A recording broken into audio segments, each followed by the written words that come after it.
দুই মসজিদের general Presidency এই 7 ইমামের নাম প্রকাশ করে এবং তাদের তারাবির নামাজ পড়ানোর দায়িত্ব প্রদান করেন। সৌদি আরব সহ মধ্যপ্রাচ্যের দেশগুলোতে চাঁদ দেখা সাপেক্ষে 1 মার্চ থেকে পবিত্র মাহে রমজান মাস শুরু হতে পারে।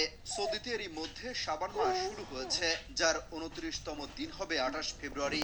এদিন দেশটির চাঁদ দেখা কমিটি রমজানের নতুন চাঁদ দেখার জন্য বৈঠকে বসবে।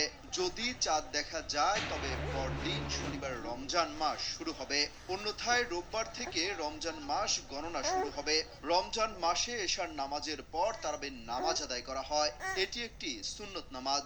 বিশ্বের বিভিন্ন মসজিদের মতো মক্কার কাবা শরীফ ও মদিনার মসজিদে নববীতেও রমজান মাসে বিশেষ তারাবির নামাজ অনুষ্ঠিত হয়। হাজার হাজার মুসল্লি এই নামাজে অংশগ্রহণ করেন। মক্কার গ্র্যান্ড মসজিদে তারাবির নামাজে নেতৃত্ব দেবেন 7 জন ইমাম। তারা হলেন শেখ আব্দুর রহমান আস সুদাইস, শেখ মাহের আল মুয়াইকলি, শেখ আব্দুল্লাহ জুহানি, শেখ বান্দার বালিলাহ, শেখ ইয়াসির দাউসারি, শেখ বদর আল তুর্কি, শেখ ওয়ালিদ আল শামসান।